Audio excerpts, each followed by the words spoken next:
Assalamualaikum warahmatullahi wabarakatuh. Pada kesempatan kali ini saya akan menyampaikan mengenai topik sistem respirasi. Nah, apakah kalian tahu apa itu sistem pernafasan ataupun respirasi? Dan apakah kalian tahu apa saja anatomi sistem pernafasan dan juga fisiologi sistem pernafasan itu bagaimana? Nah, untuk mencapai tujuan tersebut, marilah kita bahas secara bersama-sama dari masing-masing topik materi tersebut. Sistem respirasi atau disebut dengan sistem pernafasan adalah pertukaran gas oksigen atau O2 dari udara oleh organisme hidup yang digunakan untuk serangkaian metabolisme yang akan menghasilkan karbon dioksida atau CO2 yang harus dikeluarkan karena tidak dibutuhkan lagi oleh tubuh. Nah, lalu ada anatomi pernafasan. Organ-organ pernafasan yang dimiliki oleh manusia meliputi semua struktur yang menghubungkan udara dari paru-paru dan organ tersebut antara lain yaitu ada hidung, faring, laring, bronkus, bronkiolus, alveolus, dan juga paru-paru. Mari kita bahas satu persatu. Hidung. Hidung terdiri dari lubang hidung, rongga hidung, dan ujung rongga hidung. Rongga hidung banyak memiliki kapiler darah dan selalu lembab dengan adanya lendir yang dihasilkan mukosa.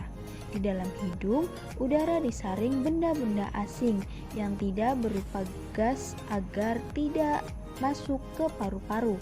Selain itu, udara juga disesuaikan suhunya agar sesuai dengan suhu tubuhnya. Lalu, ada faring. Faring merupakan ruang di belakang rongga hidung yang merupakan jalan masuknya udara dari rongga hidung. Pada ruang tersebut terdapat klep atau epiglotis yang bertugas mengatur pergantian perjalanan udara pernafasan dan makanan.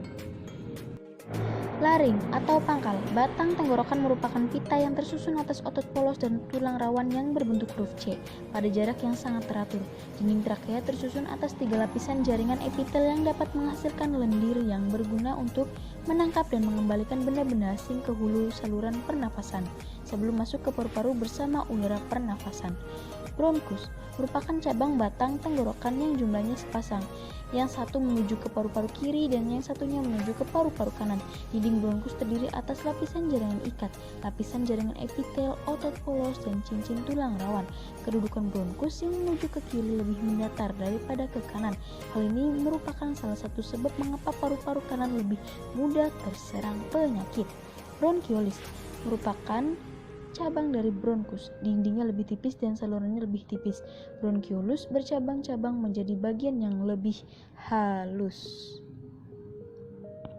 Alveolus, saluran akhir dari saluran pernafasan yang berupa gelembung-gelembung udara. Dinding alveolus sangatlah tipis setebal lapisan sel, lembab dan berdekatan dengan kapiler darah.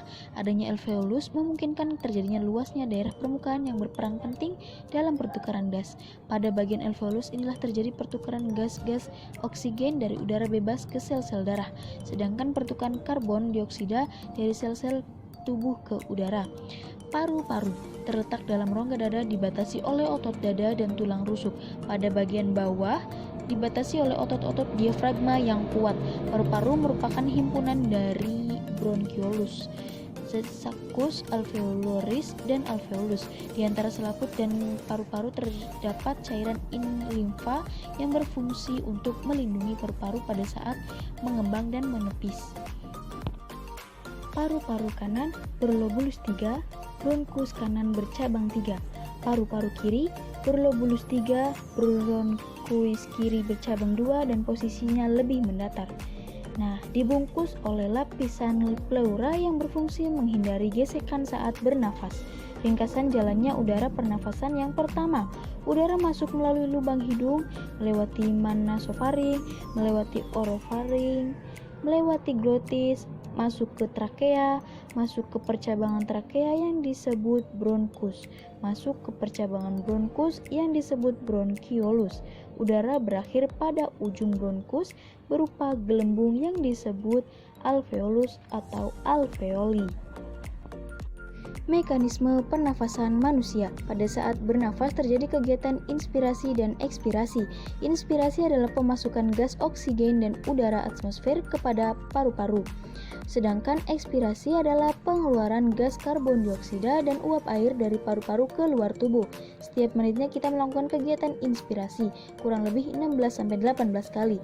Nah, pernafasan pada manusia dapat digolongkan menjadi dua, yaitu pernafasan dada dan perut.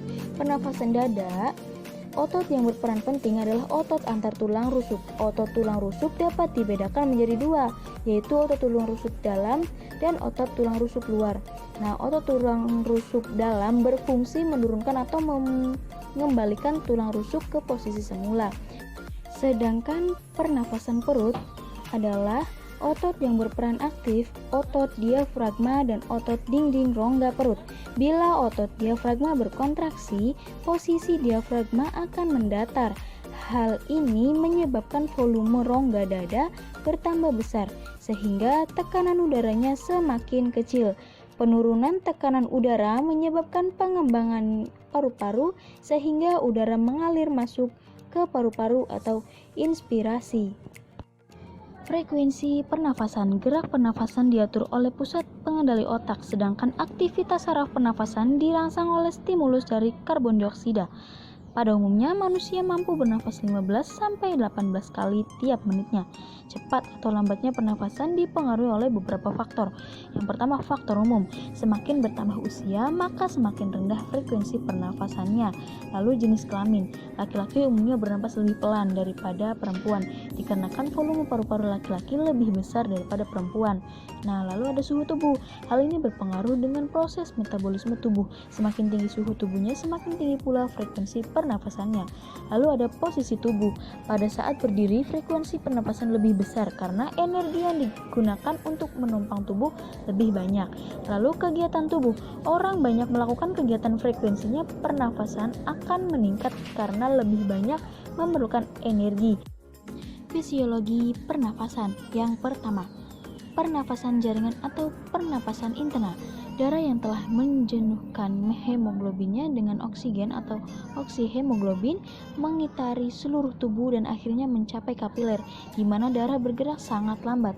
Sel jaringan mengambil oksigen dari hemoglobin untuk memungkinkan oksigenasi berlangsung, dan darah menerima sebagai gantinya hasil buangan oksidasi, yaitu karbon dioksida.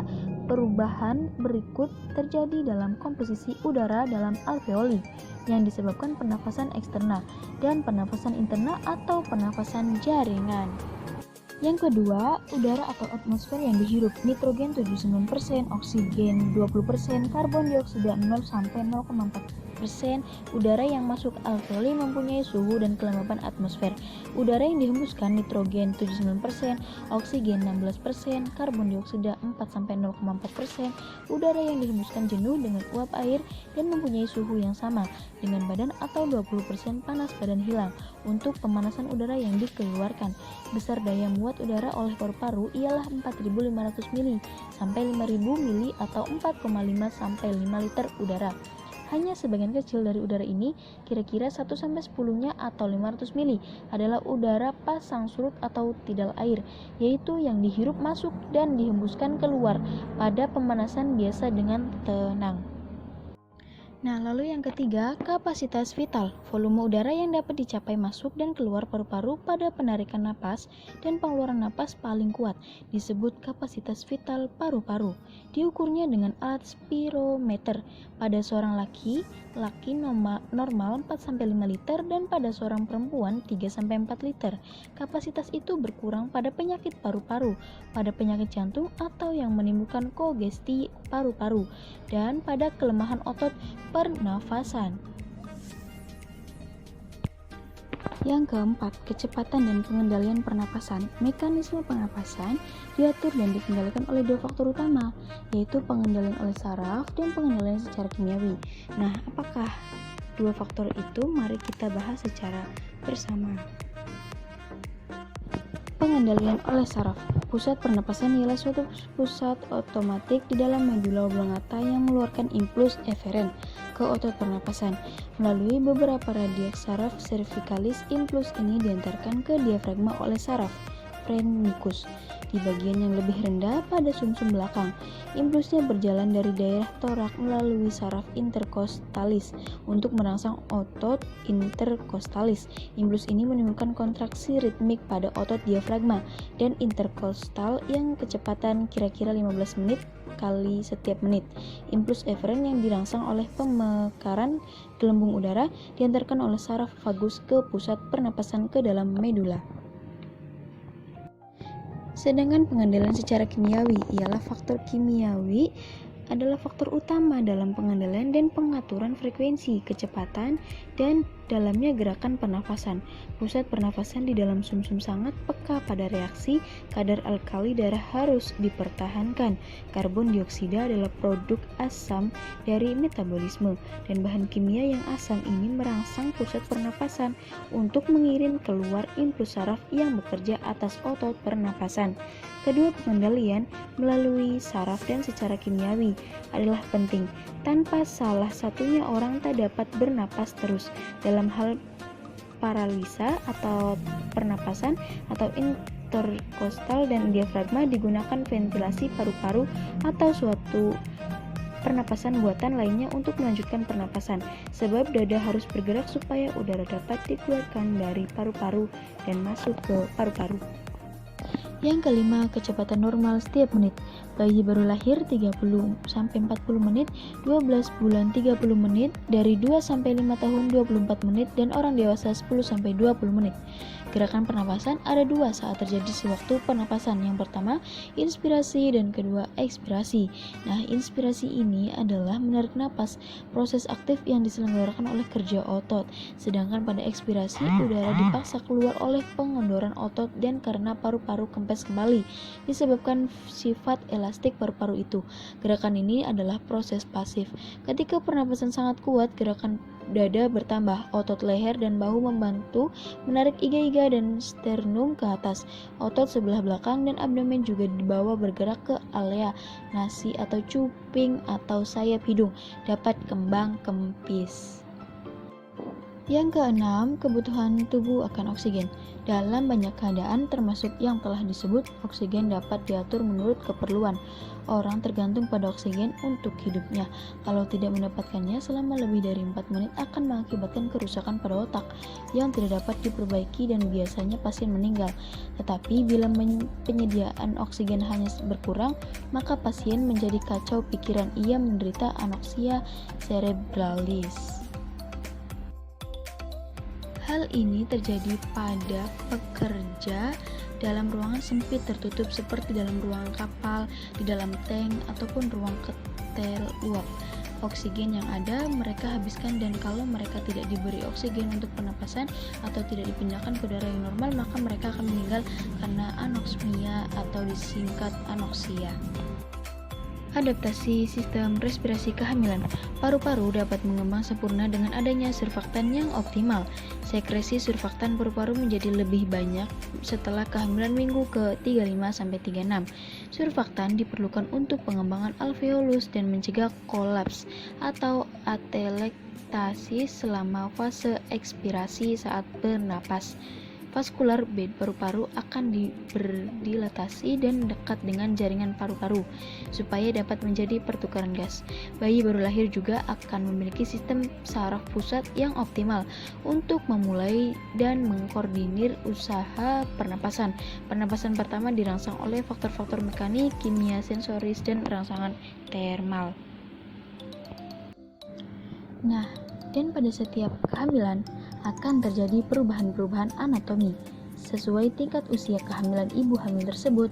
Perubahan tersebut dimulai pada trimester awal sampai trimester terakhir.